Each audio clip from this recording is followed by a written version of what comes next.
Victoria Soto School will provide a new and exciting change for many students, and I hope that they enjoy their experience in their new school. I wish all our educators and students a happy and safe start to the new school year next week. Thank you again for joining us today. That's Stratford Mayor John Harkin speaking at the grand opening of the Victoria Soto School. That primary school is named for a teacher who was killed at Sandy Hook Elementary School. Our senior political producer, Karen McBride, recently visited Stratford to sit down with Victoria's sister, Jillian. Karen? Thanks, Andrew. Victoria Soto grew up in Stratford, and her parents still live there. She is credited with saving several lives that terrible day in Sandy Hook, when she gave her own life trying to shield her first graders from the gunfire. Jillian, colleagues have described your sister as a very passionate first grade teacher. Tell us about Vicky's work.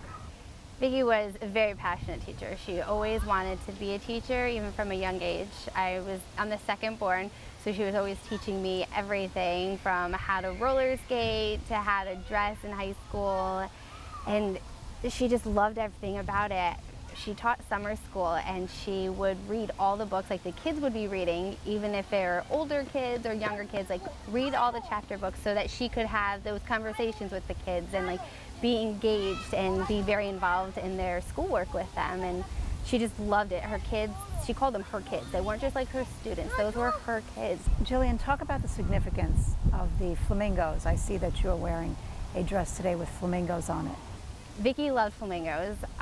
We have pictures of her at the zoo from a very young age where she would just love to look at the flamingos and always wanted to see them, and it just was like her thing. And in college she had flamingos on her wall, and when she passed away that was like our thing that we just wanted to keep with us. She loved the color green, so we had everything green, but then we're like, we need something else, and we just like flamingos. That's Vicky's thing. And then shortly after she passed away, we started noticing clothes that had flamingos on it, and it became like a big trend. And we're like, oh, it's like Vicky saying, hey guys, I'm still here. And you've been to the new school. What was it like for you when you first walked through the doors? The first time I walked in, when it was completely finished, it was beyond amazing. It was something like out of a book almost. It was perfect, and the colors are so bright and cheerful, and it just screamed Vicky. And Vicky was such a happy, upbeat person, and the school is just a happy school with the bright colors, and soon it will be filled with children, and it's just such a happy place, and it's just absolutely amazing. And I'm so excited to see it with kids inside it and enjoying it as much as I know we're enjoying the fact that there's a school named after her and kids get to go to it. Jillian, your sister has been described as a hero on that fateful day. Tell us what you know about her selfless act to shield her students. I know from the minute I got the phone call that my mom told me that there's a shooting in Vicky's school, I said to her, if a gunman walks in that classroom, Vicky will give her life for her students. And sure enough, that's exactly what she did. You were in Vermont on that day, and your cell phone rang. Yes, I was in Vermont, and we were just about getting ready to go out on the ski lifts, and my phone goes off, and it said my mom, and I was like, oh, I'm in trouble. I didn't call her when I got here. She's probably worried, and I answered it, and she was upset and told me that there was a shooting at Vicky's school, and you know, she's sure Vicky's fine, but you know, she's not answering because she's sure they're in lockdown, and she's going to pick up my siblings and heading up there now. I asked if I should come home. She told me not to come home yet, that everything is probably fine, there's no point to drive all the way home. About a half hour or so later, I got a phone call again from my mom saying that the school has been evacuated and they still weren't sure where Vicky was. She could be at a hospital, she may still be hiding in the school, and they just haven't found her. And in that moment, I don't remember exactly what happened. I think everybody that I was with was just like, let's leave now. And we started the journey home. On that long ride home, you didn't know? No, I was in Hartford, stuck in traffic with my friends, and my phone kept going off with Facebook and people saying, I'm so sorry for your loss. And I was confused because I had no idea what was going on. Carly told me to just come home, that, you know, Mom was tired, we still weren't sure what's going on. My dad was going to wait at the school, and, you know, everything is going to be fine.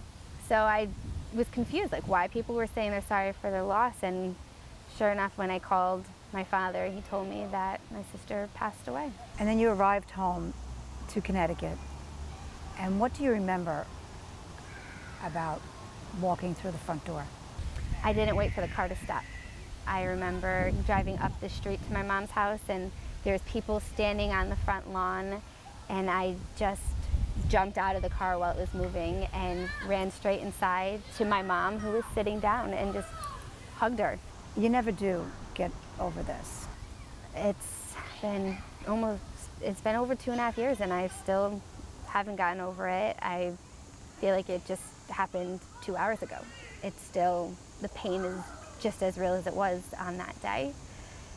Every memory that we make as a family, or even that I make on my own, sucks because there's a person missing from it. And Vicky was the glue of my family. Vicky held all of us together. She planned every cousin outing that we did, every family event. Like, we would go on vacation, and Vicky was the one, like, what are we gonna do today?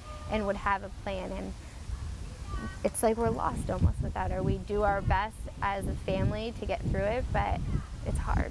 But you and your family have done a number of things in Vicky's honor. In addition to the school, there have been other dedications to your sister, including this lovely playground where we are today. And also you started the Vicky Soto 5K.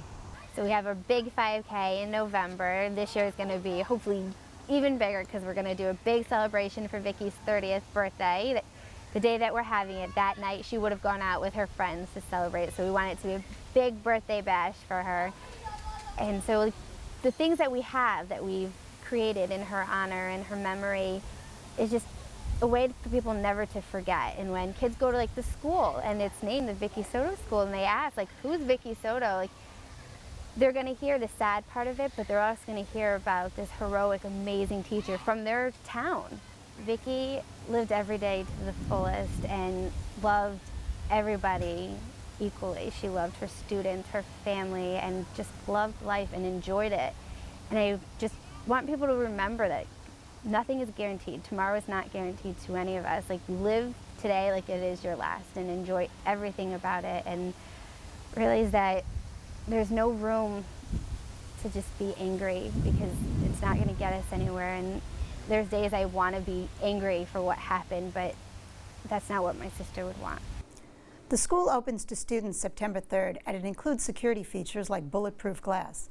One of the school's unique features, though, is a large mosaic mural with tiles depicting flamingos, Vicky's favorite animal. Andrew? Oh, terrific piece. Senior political producer Karen McBride. Thanks very much, Karen. We're going to take a quick break here on RFL. We'll be right back.